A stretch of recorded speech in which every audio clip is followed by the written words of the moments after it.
Delhi university की छात्रा पर एसिड अटैक। कॉलेज के पास ही 3 लड़कों ने वारदात को दिया अंजाम। दिल्ली के लक्ष्मीबाई कॉलेज के गेट पर हुई वारदात।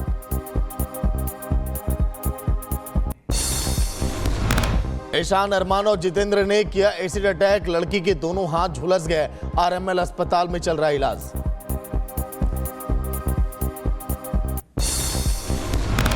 दिल्ली एसिड अटैक से पीड़ित छात्रा के परिजनों ने पुलिस से लगाई न्याय की गुहार। आरोपियों की जल्द से जल्द गिरफ्तारी की मांग। एसिड अटैक का शिकार हुई छात्रा का बयान कि वो पहचानती है उन लोगों को जिन लोगों ने हमला किया।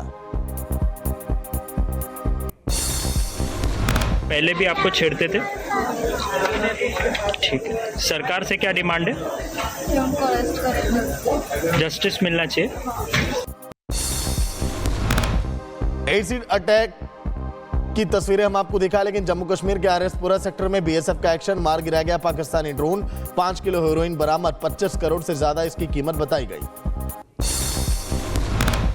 एलओसी पर संदिग्ध गतिविधि की सूचना के बाद एक्शन में इस समय सुरक्षा बल बीएसएफ ने सांबा में शुरू किया सर्च ऑपरेशन। पाकिस्तान से नशे की बड़ी खेप भेजने की साजिश। कानपुर के घाटमपुर में बच्ची से रेप के आरोपी और पुलिस के बीच हुई मुठभेड़। पैर में गोली लगने से आरोपी हुआ घायल। पुलिस पर भी की गई फायरिंग।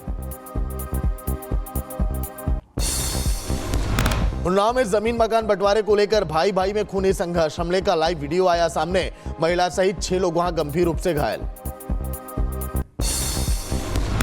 राजस्थान के सिरोही में होटल में खाना खाकर बिना बिल दिए ही 5 लोग हुए फरार। कुल 10,900 का भरना था बिल। होटल संचालक और वेटर ने पुलिस की मदद से गुजरात सीमा पर पकड़ा।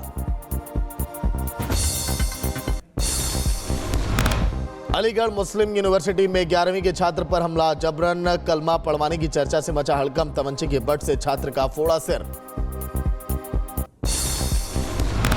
ऋषिकेश में 82 साल की बुजुर्ग महिला का दिखा हौसला। 117 मीटर ऊंचाई से लगाई बंजी जंप। ना चीखी ना डरी।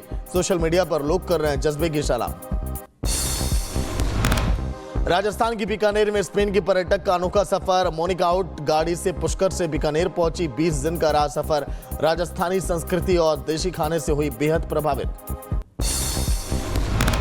बे ऑफ बंगाल में उठा चक्रवाती तूफान मोन्था। भारत की ओर तेजी से बढ़ रहा आगे। अगले 1-2 दिन में इसकी ओर घातक बनने की आशंका। 28 अक्टूबर को आंध्र के तट से टकराने की संभावना। ओडिशा के तटों से आज टकराएंगे चक्रवात मोन्था। मंत्री कृष्णनंद महापात्रा का बयान। चक्रवात मोन्था से निपटने की तैयारी पूरी। अधिकारियों की छुट्टियां रद्द कर दी गई। जल निकासी की व्यवस्था को भी किया गया है ठीक। अरब सागर में बन रहे डिप्रेशन को लेकर चेतावनी जारी। अगले 48 घंटे बारिश के आसार। मछुआरों से समुद्र में ना जाने की अपील भी की गई। अटलांटिक महासागर में उठा तूफान मोलिसा कैटेगरी 4 तूफान में तब्दील। जमैका और क्यूबा के लिए अलर्ट जारी किया गया। लोगों से सुरक्षित जगहों पर जाने की अपील की गई। अमेरिका के मिसिसिपी के गैटियर में शक्तिशाली बवंडर का आतंक वहां पर देखा गया और इस कहर से बिल्डिंगों को भारी नुकसान हुआ। गाड़ियों के शीशे भी टूट गए। कटिहार में तेजस्वी यादव का बीजेपी पर वार। कहा लालू राबड़ी के राज में आरएसएस बिहार में नहीं रखा सका अपना कदम। हमने कभी घुटने नहीं टेके। बीजेपी से चुनावी लड़ाई जारी है।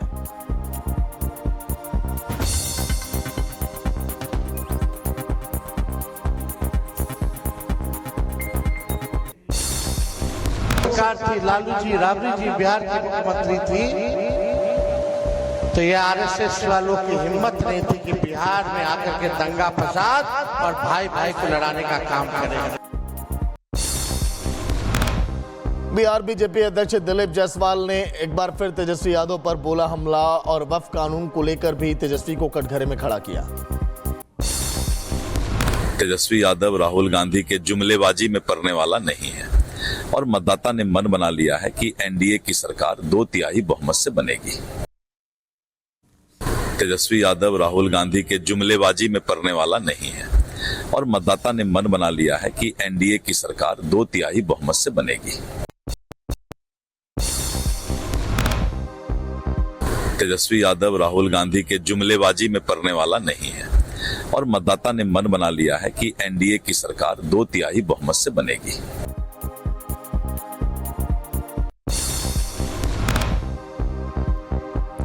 तो दिलीप जायसवाल को आपने सुना, जिन्होंने देखिए हमला बोला, वहीं जंगलराज वालों को जनता ने नकारा। धर्मेंद्र प्रधान का भी बयान सामने आया। बीजेपी चौतरफा तेजस्वी को घेरने में लगी है। इस प्रकार की बहुरूपियों को बिल्कुल अस्वीकार पिछले दिनों में भी किया है। पिछले 20 साल से एनडीए को बराबर विधानसभा हो या लोकसभा में बिहार की जनता ने आशीर्वाद किया। आचार्य प्रमोद कृष्णम का तेजस्वी यादव पर तंज का, पार्टी तय करती है सीएम का उम्मीदवार, जनता बनाती है मुख्यमंत्री। एसआईआर को बताया चुनाव आयोग का सराहनीय कदम।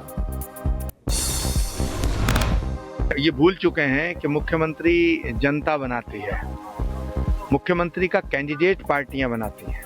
मुख्यमंत्री का कैंडिडेट बनाना और मुख्यमंत्री बनना दोनों अलग अलग बातें हैं। बिहार के किशनगंज में जनता को यहां पर संबोधित करते हुए बोले आरजेडी के नेता तेजस्वी यादव, कहा कि 14 नवंबर को हमारी सरकार बनी तो कूड़ेदान में डाल देंगे वक्फ कानून बिल। बीजेपी को हराने के लिए मैं आखिरी सांस तक लड़ूंगा। बीजेपी सांसद संजय जायसवाल ने तेजस्वी यादव पर किया पलटवार। वक्फ कानून पर तेजस्वी एक शब्द भी नहीं जानते। तेजस्वी का पूरा परिवार जेल में जाने की कगार पर। बिहार के दरभंगा में बोले वीआईपी अध्यक्ष मुकेश सैनी, कहा कि जो व्यक्ति अस्वस्थ हो उसके हाथों में राज्य की 13 करोड़ की जनता को नहीं सौंपा जा सकता। पीएम मोदी ने बिहार से जो भी वादे किए वो एक भी पूरे नहीं हुए। आर भारत से बातचीत के दौरान प्रशांत किशोर ने तेजस्वी यादव पर साधा निशाना। वक्फ संशोधन कानून विधानसभा का मुद्दा नहीं, आरजेडी की जमीन खिसक गई। बिहार के मधुबनी में जनस्वराज के संस्थापक प्रशांत किशोर ने तेजस्वी पर साधा निशाना। कहा तेजस्वी कुछ दिनों में यह घोषणा करेंगे कि पूरे बिहार को वो सोने की लंका बना देंगे और बीजेपी घोषणा करे कि नीतीश कुमार 5 साल तक सीएम रहेंगे। आज शाम 4 बजे के बाद केंद्रीय चुनाव आयोग करेगा प्रेस कॉन्फ्रेंस। देश में एसआईआर को लेकर तारीखों की कर सकता है घोषणा। पहले चरण में 10 से 15 राज्यों के शामिल होने की संभावना। एसआईआर पर महाराष्ट्र के सीएम देवेंद्र फडणवीस का बयान, कहा 2012 से एसआईआर बना दिया जाना चाहिए। आने वाले लोकसभा चुनाव में विपक्ष की हार तय। केंद्रीय गृह मंत्री अमित शाह भारत समुद्री सप्ताह 2025 का करेंगे उद्घाटन। देश की समुद्री ताकत और ब्लू इकोनॉमी को मजबूत करने के लिए मुंबई में हो रहा कार्यक्रम का आयोजन। 85 देशों के 1 लाख प्रतिनिधि कार्यक्रम में होंगे शामिल। महाराष्ट्र के दौरे पर गृह मंत्री अमित शाह मझगांव डाक के गहरे समुद्र में मछली पकड़ने वाले अत्याधुनिक पोतों का करेंगे लोकार्पण। समुद्री मत्स्य क्षेत्र के आधुनिकीकरण और तटीय विकास की दिशा में ऐतिहासिक कदम। राहुल गांधी पर महाराष्ट्र के सीएम फडणवीस का निशाना, कहा कि डॉक्टर आत्महत्या केस में फरार सब इंस्पेक्टर ने किया सरेंडर। राहुल और उनकी पार्टी एक संवेदनशील घटना पर राजनीतिक खेल खेलने की कोशिश न करें। बंगाल बीजेपी नेता केया घोष ने सीएम ममता बनर्जी पर साधा निशाना। का बंगाल में महिलाओं की सुरक्षा भगवान भरोसे, सीएम ममता को तुरंत अपने पद से इस्तीफा दे देना चाहिए। यूपी के मैनपुरी में सपा सांसद डिंपल यादव ने बीजेपी पर साधा निशाना। बीजेपी सरकार ने रेलवे का बजट बदल दिया। बीजेपी के शासन में जितने रेल एक्सीडेंट हुए इतने किसी भी सरकार में नहीं हुए।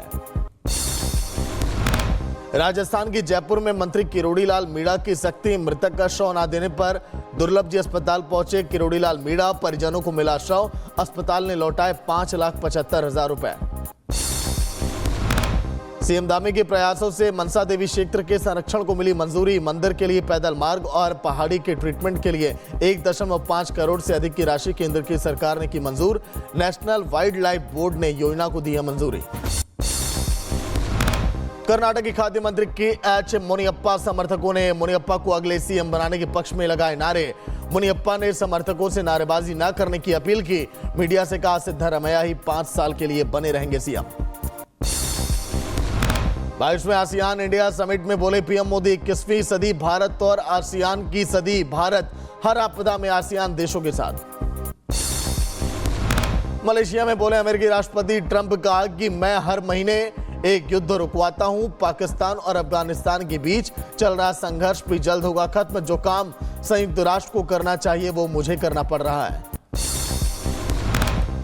मलेशिया के कुआलालंपुर में आसियान समेट अमेरिकी विदेश मंत्री मार्को रूबियो और भारत के विदेश मंत्री एस जयशंकर के बीच हुई। यहां पर मुलाकात, द्विपक्षीय संबंधों के साथ वैश्विक मुद्दों पर भी चर्चा। आसियान समिट में अमेरिकी राष्ट्रपति ट्रंप का लोगों ने किया विरोध। 20 संगठनों ने 3 घंटे तक ट्रंप के खिलाफ की नारेबाजी। ट्रंप को अमेरिका वापस जाने के लिए कहा गया। अमेरिका से हरियाणा डिपोर्ट हुए 50 लोग डंकी रूट से गए थे विदेश, बेड़ियों में बांध कर लाया गया दिल्ली। 5 साल बाद भारत और चीन के बीच डायरेक्ट फ्लाइट सेवा शुरू, कोलकाता से बीजिंग पहुंची फ्लाइट। पंजाब में बॉर्डर पर बीएसएफ जवानों का ड्रग तस्कर के खिलाफ एक्शन। अमृतसर और फिरोजपुर सेक्टर में की गई कार्रवाई। 3 ड्रोन, 2 पिस्तौल और 1.9 किलोग्राम हेरोइन भी बरामद। पीओके में बैठे आतंकी की प्रॉपर्टी पर चला पुलिस का डंडा। पुंछ में 70 लाख रुपए की जमीन की गई कुर्क। यूएपीए के तहत की गई बड़ी कार्रवाई। अंतर्राष्ट्रीय संगठित अपराध पर हरियाणा एसटीएफ का निर्णायक प्रहार। अमेरिका से प्रत्यर्पित गैंगस्टर सहयोगी लाखा गिरफ्तार। गिरोह की जड़ों तक पहुंची है जांच। लॉरेंस बिश्नोई के भाई अनमोल बिश्नोई का करीबी है लखा। हरियाणा की जिंद में राज्यपाल ने एएसआई संदीप कुमार के परिवार से की मुलाकात। परिजनों को राज्यपाल ने दी है सांत्वना। परिवार के लोगों ने राज्यपाल से की न्याय की मांग। हरियाणा के सीएम नायब सिंह सैनी ने दिवंगत आईपीएस पूरन कुमार के घर का किया दौरा। परिजनों को सांत्वना दिया, हर हाल में न्याय का दिलाया भरोसा। कांग्रेस नेता भूपेंद्र हुड्डा ने आईपीएस पूरन कुमार के आत्महत्या मामले पर दिया बयान। कहा कि प्रदेश में कानून नाम की कोई भी चीज नहीं है। हरियाणा पूरे देश में सबसे ज्यादा सुरक्षित राज्य। लोक आस्था के महापर्व छठ का तीसरा दिन आज शाम को सूर्य को देव को अर्घ्य देंगी व्रती। छठ पूजा के 4 दिनों के अनुष्ठान में व्रतियों ने खरना का प्रसाद ग्रहण कर 36 घंटे का निर्जला उपवास शुरू किया। लोक आस्था के महापर्व छठ में शामिल होंगे सीएम योगी। आज शाम को लखनऊ में डूबते हुए सूर्य को देंगे अर्घ्य। लक्ष्मण मेला मैदान में बने घाट में तैयारियां पूरी। यूपी के मुरादाबाद में पूर्वांचल के लोगों को सीएम योगी ने दिया बड़ा तोहफा। आस्था के महापर्व छठ पर नगर निगम की तरफ से बनवाए गए भव्य छठ घाट का किया उद्घाटन। प्रशासन ने सुरक्षा व्यवस्था के किए कड़े इंतजाम। लखनऊ में डीएम ने छठ पूजा घाटों का किया निरीक्षण। नगर आयुक्त ने स्टीमर से नदी का किया भ्रमण। नगर निगम के तैयारियों की सराहना की गई। वृंदावन में संत प्रेमानंद महाराज की पदयात्रा, श्रद्धालुओं का उमड़ा सैलाब। वीकेंड के चलते करीब 1 लाख से ज्यादा श्रद्धालु वहां पर पहुंचे। मध्य प्रदेश के छतरपुर में संगीतमयी सत्यनारायण कथा का हुआ समापन। 3 जनवरी 2026 से बागेश्वर धाम में सैकड़ों लोगों के साथ सामूहिक रूप से सत्यनारायण कथा सुनाएंगे आचार्य धीरेन्द्र शास्त्री। कथा में शामिल होने वाले लोगों को नहीं देना होगा शुल्क। करूर में एक्टर विजय ने भगदड़ पीड़ितों के परिजनों से मुलाकात की। परिजनों को बस से लाया गया चेन्नई। 27 सितंबर को ही भगदड़ में 41 लोगों की हुई थी मौत। मध्य प्रदेश के जबलपुर में एक खुले सेप्टिक टैंक में गिरने से 2 बच्चों की मौत हो गई। सीएम भजन लाल ने डीएम और मंत्री राकेश सिंह को मामले की जांच के दिए आदेश। मृतकों के परिजनों को 4-4 लाख रुपए की आर्थिक सहायता दिए जाने की घोषणा। यूपी के संभल में हुई हिंसा का मास्टरमाइंड शारिक साटा पुलिस के गिरफ्त से दूर। हिंसा आरोपी के घर पर पुलिस ने लगाया नोटिस। शारिक साटा को यूपी पुलिस ने भगौड़ा किया घोषित। यूपी के अलीगढ़ में नहीं थम रहा लब मोहम्मद का मामला। 2 गांवों की 3 मंदिरों पर अराजक तत्वों ने लिखा स्लोगन। पुलिस ने 5 से ज्यादा लोगों पर एफआईआर भी दर्ज की। मध्य प्रदेश के छतरपुर में एक मैरिज गार्डन में चल रहे संत रामपाल के सत्संग में बवाल। बजरंग दल और हिंदू सेना ने आपत्ति जताई। सत्संग की आड़ में धर्मांतरण का धंधा चलाने का आरोप। मौलाना कारी ईसा गोरा ने पाकिस्तानी मीडिया पर साधा निशाना। कहा कि पाकिस्तानी टीवी सीरियलों ने हमारे रिश्तों में जहर घोला। इन्हीं सीरियल की वजह से मुस्लिम समाज में बढ़े तलाक के मामले। कठुआ में बानी इलाके में मंजरी पार्क में उपद्रवियों की करतूत। डॉक्टर BR अम्बेडकर की प्रतिमा तोड़ी गई। पुलिस ने दर्ज किया मामला। यूपी के बुलंदशहर में दारोगा रामवीर खेनवार की बदजुबानी का वीडियो आया सामने। महिला से अभद्रता कर एसएसपी ने शुरू की जांच। एसपी ग्रामीण कर रहे मामले की जांच। बीजेपी नेता ब्रिजभूषण शरण सिंह की बेटी शालिनी सिंह ने मंच पर पढ़ी शायरी। बोली, पहलवान की हूं बेटी, हम इतिहास हम बनाते हैं, पीठ पर नहीं करते वार। जोधपुर में तेज रफ्तार का कहर, 94 किलोमीटर की स्पीड से आ रही कार बेकाबू होकर पलट गई। सीसीटीवी में कैद हुई पूरी तस्वीरें। हादसे में कोई नहीं हुआ घायल। यूपी के रायबरेली में बाइक और रिक्शा की जोरदार भिड़ंत। हादसे में बाइक सवार युवक अश्वनी यादव की मौके पर ही मौत हो गई। पुलिस ने शव को पोस्टमार्टम के लिए भेजा। लखनऊ में आलमबाग में रेलवे हॉस्पिटल में लगी भीषण आग। अस्पताल में भरा धुआं। सीसीयू वार्ड में भर्ती 12 से ज्यादा मरीजों को बाहर निकालकर दूसरे वार्ड में शिफ्ट किया गया। रोहिणी के बंशीवाला रेस्टोरेंट में लगी भीषण आग। पूरी बिल्डिंग जलकर हो गई खाक। किसी के हताहत होने की खबर नहीं मिली। यूपी के मुरादाबाद में होटल में लगी भीषण आग। रामपुर रोड स्थित पुरी होटल एंड रेस्टोरेंट से उठी आग की लपटें। दमकल की टीम मौके पर पहुंची। उत्तराखंड के हल्द्वानी में एक तेज रफ्तार थार ने बुजुर्ग को टक्कर मार दी। इलाज के दौरान हुई मौत। आरोपी की तलाश में जुटी है पुलिस। यूपी के जौनपुर में बोलेरो और ट्रक में भीषण टक्कर। हादसे में बोलेरो सवार एक महिला की मौत हो गई। 6 लोग वहां पर गंभीर रूप से घायल।